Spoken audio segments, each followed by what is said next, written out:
flowers, so many things. Each wondrous object is beautiful and striking.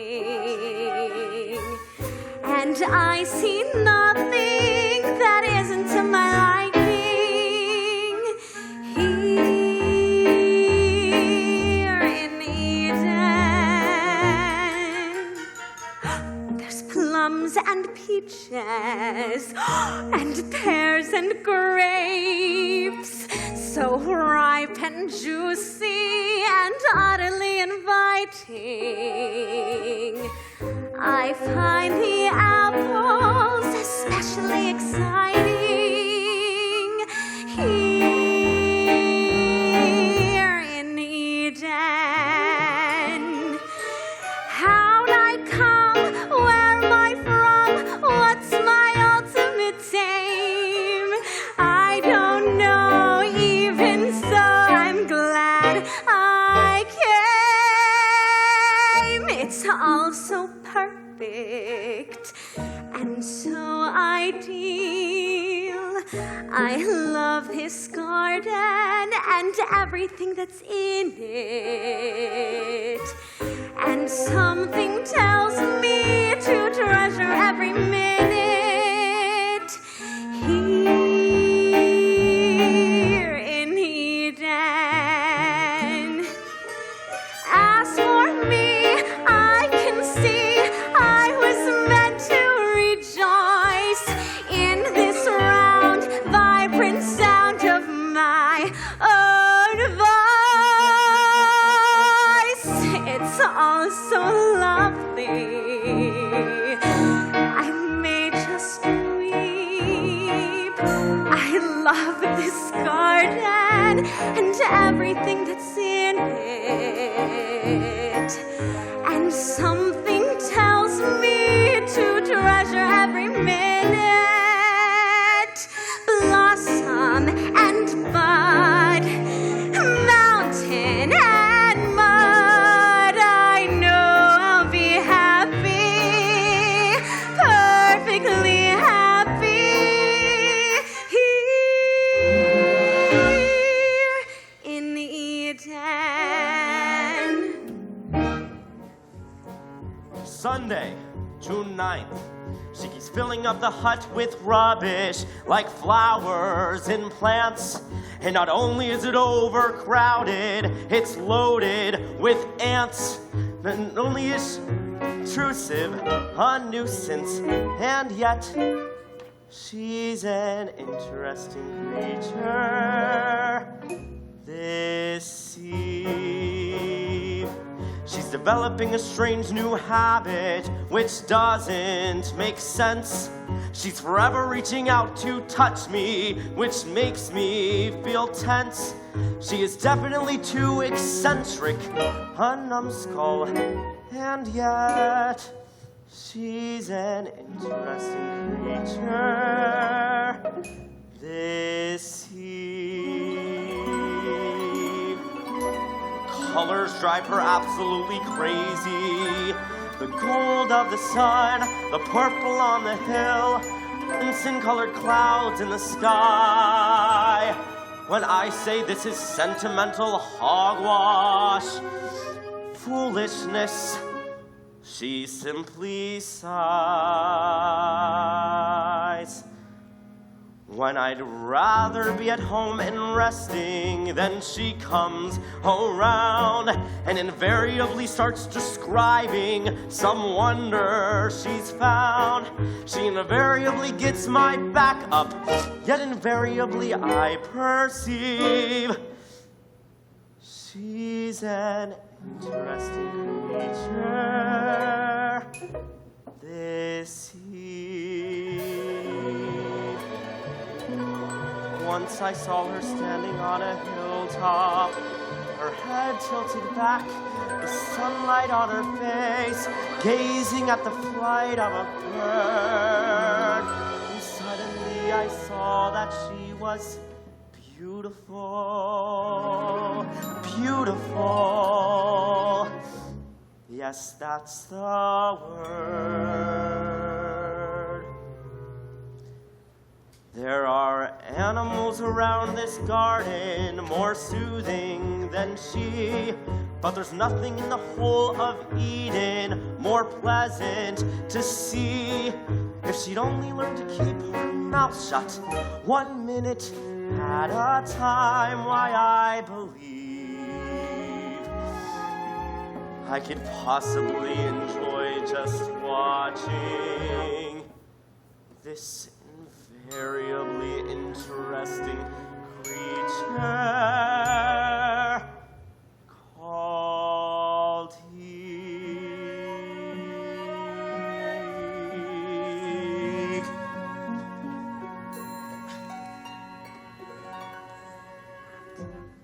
Listen closely, let me fill you in about the rich, ripe, round, red, rosy apples they call forbidden fruit. What I'm about to say is confidential, so promise you'll be mute. Because if every creature in the garden knows, they'll come around like hungry buffaloes, and in no time there'll be none of those precious apples left for you and me. Now in the average apple, you're accustomed to skin, seed, flesh, and core. But you will find that these are special apples that give you something more. Why, every seed contains some information you need to speed your education. The seeds indeed of all creation are here. Why be foolish, my dear? Come with me to that tree. I don't think Adam would approve. I mean, I know they're not forbidden, but I still have my qualms. With every sweet and juicy, luscious bite of this not forbidden fruit, you'll watch your mind expand and your perceptions grow more and more acute. And you can teach him plumbing and philosophy, new techniques for blazing pottery, woodcraft, first aid, home economy. Adam will be overjoyed when he becomes aware of your attainments. He'll gleam with a loving pride, and he will say, "Oh, Eve, you're indispensable. Please don't leave my side." And with your nifty newfound education, he'll relish every conversation, while you'll be Adam's inspiration this way. Just an apple a day. Wait and see. Come with me to that tree. Now!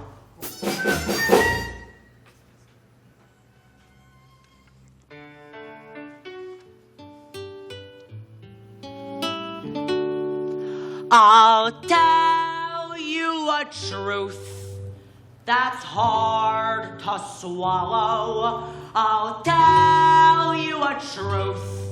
Oh, listen well. If you are in love with a lover who's jealous, then sooner or later you're headed for hell.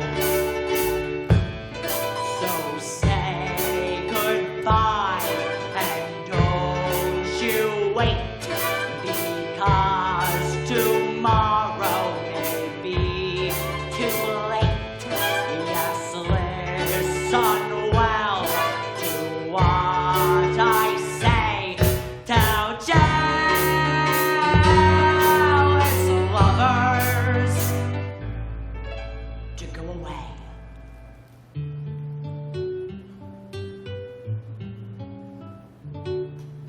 I'll tell you a tale for you to ponder. I'll tell you a tale oh, listen well. A curious tale, it tells of a princess, and it tells of her lover, and all that befell. It happened a long time ago in a faraway kingdom, ruled by an absolute monarch, and his name was King Eric. Make way, he comes, his royal tallness, his highest highness, his way upness, his mountain chair. Make way, he comes, King Eric. And the king had a daughter, the Princess Barbara, and a more hot-blooded and high-handed pair had never lived. Make way,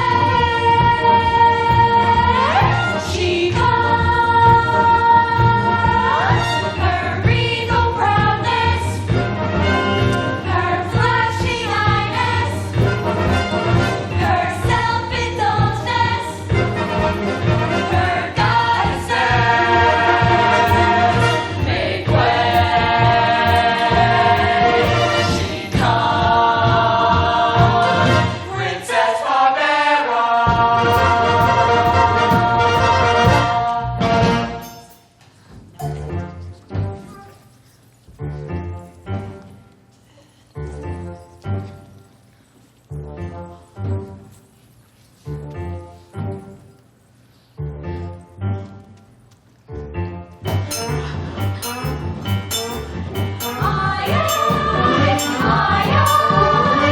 That one so young and fair should die. A terrifying sight to see, but better him than me. Yeah. However, suppose he had chosen the other door.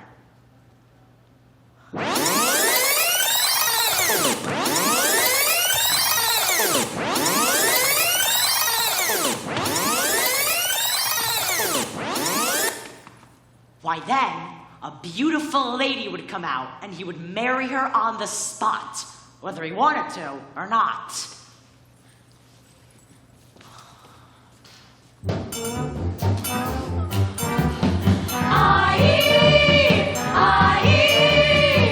A gratifying sight to see.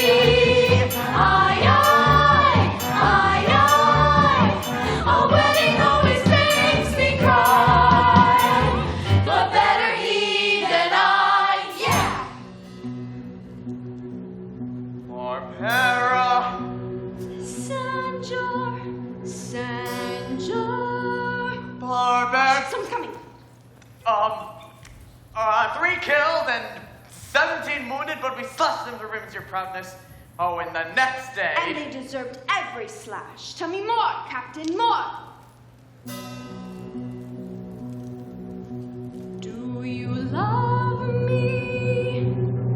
Forever. Did you miss me? Did I ever? When battle had all betrayed me, what vision alone sustained me?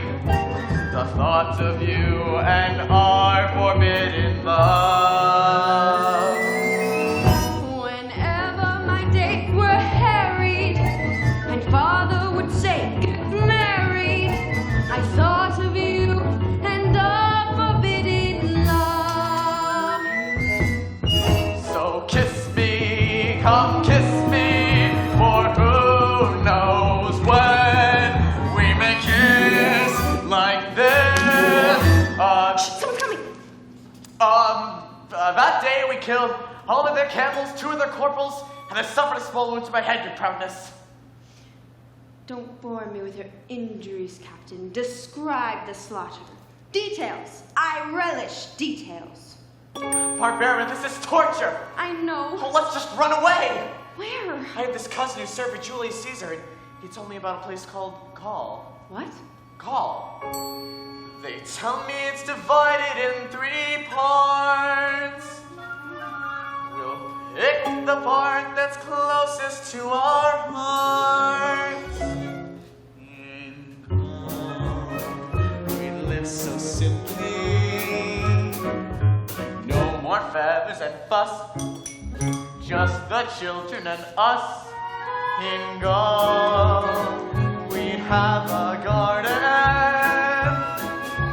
on the outskirts of town, and the house painted brown. Why brown? No more stolen kisses, No more stolen sighs, stolen nights, stolen days, stolen bites. swollen eyes. In Gaul, we'd be so happy. Oh, Sanjar, my hawk, Barbara, my dove, we'd be two ordinary people in love, in love. in Gaul. It's impossible. You know as well as I, your place is here. My people need me. And I have my career. Though this is our fate, we'll fight it. Our passions will thrive despite it. And though we're at odds with all the gods above, we'll keep well hidden our forbidden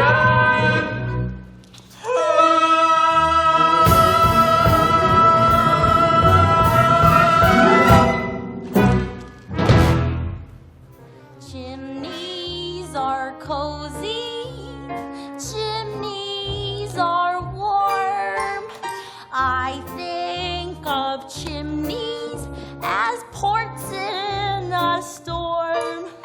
But warm and cozy or not, I would give up the lot if I could only be a movie star. A movie star. Oh, to be a movie star. A beautiful, glamorous movie star.